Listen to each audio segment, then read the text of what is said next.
This is Ghana, a country of 33 million people on the Gulf of Guinea, West Africa's most stable democracy, and one of the continent's most active commercial economies.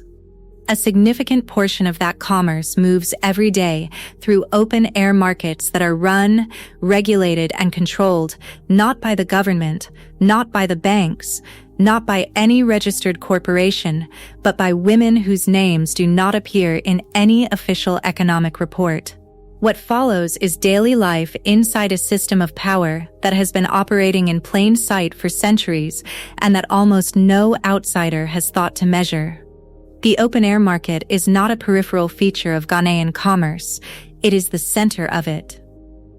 Estimates of the informal economy's share of Ghana's GDP vary, but across most sub-Saharan African economies, the informal sector accounts for between 30 and 50% of all economic activity. In Ghana, the markets are where that activity concentrates. Accra's Makola Market alone processes millions of cedis in transactions daily. Kumasi's Kajechia Market, one of the largest open-air markets in West Africa, covers more than 11 hectares and accommodates tens of thousands of traders. The food that feeds Accra, the tomatoes, the onions, the peppers, the yams, the fish, the palm oil, the dried goods, moves through these markets. The price at which it moves is not set by a commodity exchange. It is not set by a government ministry. It is set by the women who control each commodity's trade and who have been setting it, by consensus and by authority, for longer than Ghana has been a republic. The formal economy runs alongside this system. Supermarkets exist in Accra. They serve a fraction of the population. The majority of Ghanaians buy their food from markets, and the majority of what those markets sell passes through the hands of the women who run them before it reaches the stall where it is bought. Each commodity in a Ghanaian market has a queen. Tomatoes have a queen. Fish has a queen. Yams have a queen. Cloth has a queen. Onions have a queen. Rice has a queen. The title in Akan is ohemaa, queen, and it is not ceremonial. The market queen for a given commodity controls the trade in that commodity across her market and, in the case of the most senior queens, across a network of markets that extends across the region. She sets the wholesale price at which traders buy from suppliers. She arbitrates disputes between traders in her commodity. She decides who is permitted to trade in her section and on what terms. She manages the informal credit system that allows traders to buy stock before they have cash in hand and repay after the day's sales. She is elected to the position by the traders in her commodity group.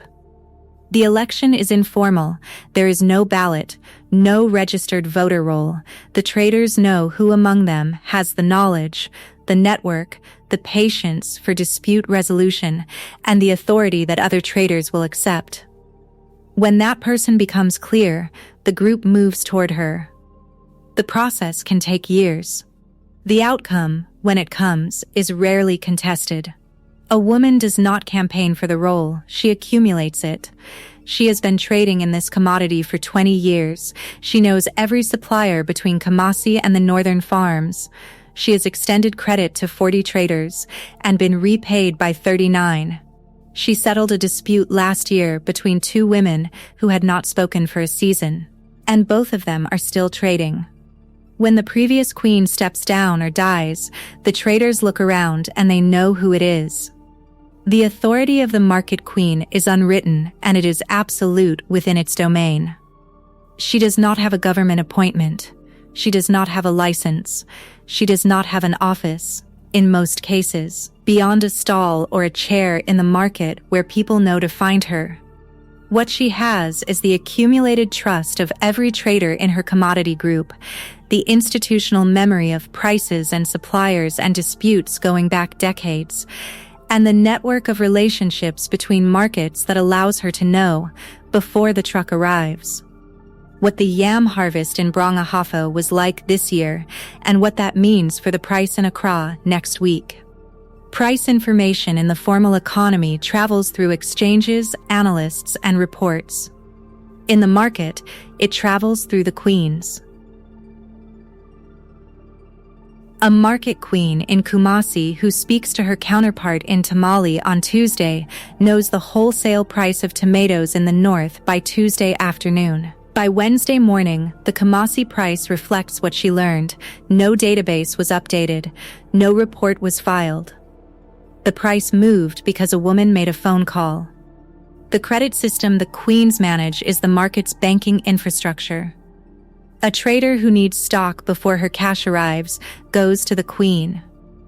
The queen knows her, has known her for 10 years, has extended her credit before, knows her repayment history the way a credit bureau knows a score, except that the queen also knows the trader's family, knows which season she struggles, knows when to wait and when to press. The interest on these informal loans is real. The terms are negotiated. The enforcement is social. A trader who defaults loses her place in the network. The network is everything. No trader defaults lightly.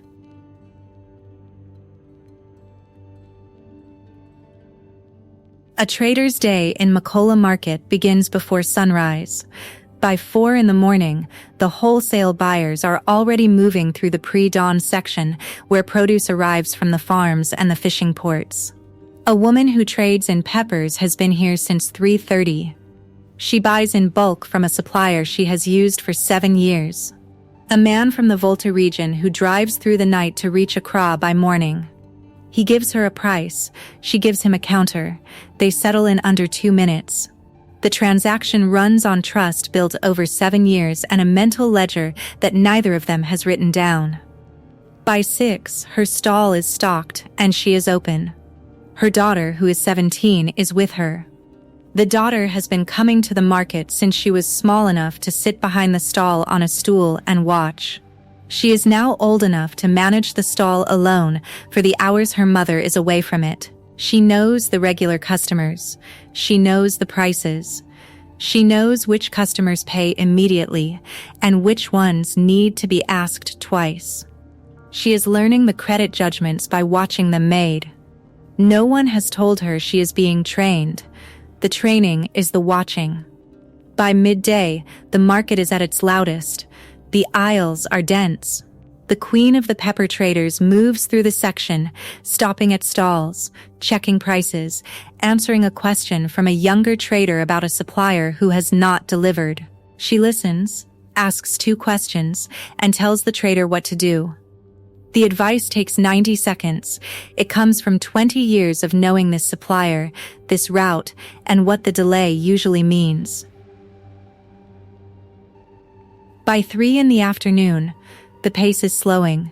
The queen sits at her own stall and counts the day. The counting is mental. She knows what she is owed and by whom. She knows what she owes and to whom. The market closes around her, stall by stall, and she is among the last to leave.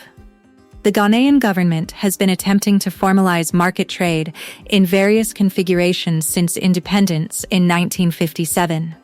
The attempts have taken different forms at different times: market registrations, commodity taxes, stall allocation schemes, price control regulations during periods of economic stress. And they have met, consistently, with the same resistance.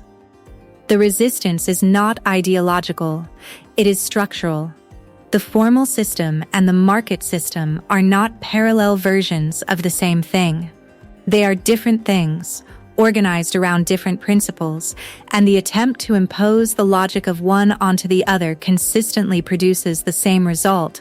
The formal intervention fails to take hold, and the market continues as before. In the 1980s, under the Rawlings government, attempts to control market prices during a period of economic crisis led to direct confrontations with market women in Accra.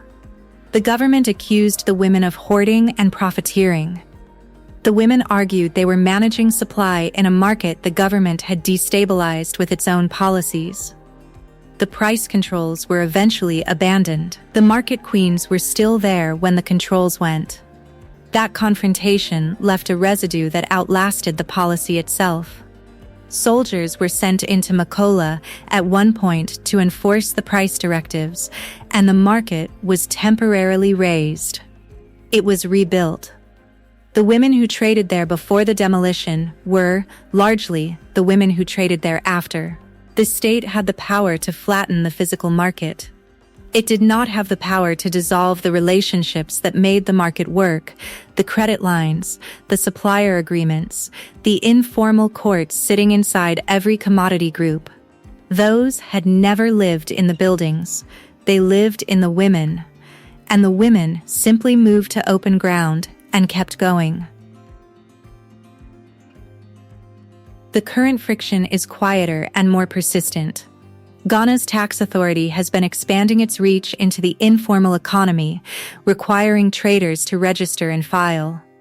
The Queens have engaged with this selectively. Some registration has occurred. Full compliance has not. The Queens understand that the moment the formal system can account for every transaction in the market is the moment the formal system can tax and regulate every transaction. They have not hurried toward that moment. The selectivity is deliberate and it is also skilled. A queen will register her own stall, satisfy the visiting official, produce the paperwork when asked, and never mention that the number he is recording is a fraction of what moves through her section of the market on an ordinary Tuesday. This is not concealment in the sense of lying. It is closer to translation, and like most translation, something is always left out on purpose. The official gets a version of the market rendered legible to his instruments. The market keeps the rest of itself for itself. The role of market queen passes the way the knowledge passes, through proximity, through demonstrated capacity, through the slow accumulation of trust that cannot be transferred on a piece of paper.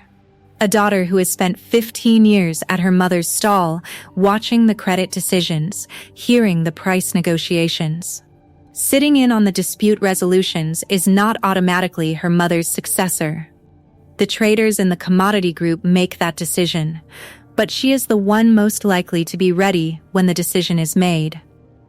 Readiness in this context is not a credential. There is no certificate for it. It shows in small moments that accumulate into a reputation.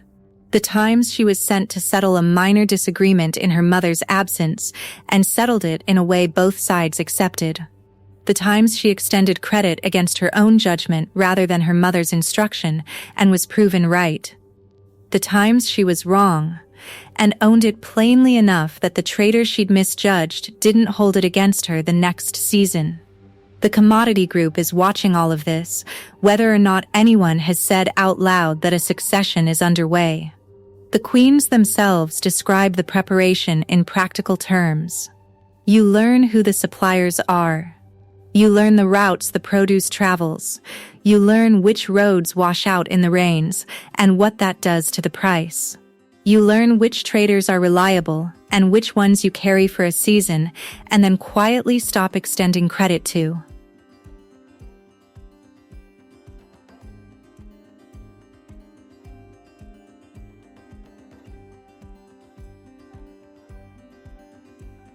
You learn how to listen to a dispute without showing which side you have already decided on before both sides have finished speaking. You learn that the authority only works for as long as both sides believe in it, and that the belief is maintained one settlement at a time. There is a further layer beneath the practical one, harder to name and rarely spoken of directly. You learn what to do with the knowledge that people will lie to you, sometimes convincingly, and that the cost of getting it wrong is not abstract. A bad credit decision does not show up as a line item. It shows up as a woman who cannot restock, a family that goes short, a reputation. Hers and the queen's both, that takes a season or two to recover.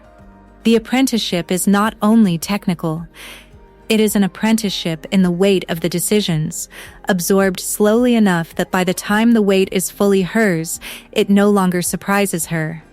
In a market in Accra, a woman in her late 60s who has been the queen of the onion traders for 14 years is sitting with a younger woman who has been trading onions for 9. The conversation is not formal. It looks like two women talking at the edge of a busy market on a Thursday afternoon. The older woman is describing a supplier dispute from 8 years ago and how she resolved it. The younger woman is listening with the attention of someone who is being told something she will need. The dispute, as the older woman tells it, involved a supplier from the north who had begun shorting deliveries during a period when the roads north of Techiman were difficult and prices were climbing fast enough that a shorted delivery could be resold at a profit before anyone noticed. She noticed. The telling is not dramatic. There is no raised voice in it, no confrontation staged for effect. It is a description of watching numbers, comparing them against what she knew the trucks could carry, and then having a private conversation with the supplier that ended the practice without ending the relationship. Because ending the relationship in a market this size is rarely the efficient solution. The younger woman asks 2 questions during the telling. Both are about timing, when the older woman first suspected, and how long she waited before acting. The answers to those 2 questions are, in a sense, the entire lesson. The older woman does not say, "I am preparing you to take my place." She does not need to say it. Both women know what the conversation is. Economists draw charts of Ghana's economy. The charts show GDP growth rates, trade balances, inflation curves, formal sector employment. The markets appear in the charts as the informal economy, a category defined largely by what it is not registered, not taxed in full, not captured by the instruments the charts use. The women in the market do not appear in the charts by name. The price of tomatoes in Accra on a given Wednesday appears in no official data set that was set by the queen of the tomato traders after a conversation with her counterpart in Kumasi at 7 in the morning. The credit extended across the pepper stalls of Makola does not appear on any bank's balance sheet.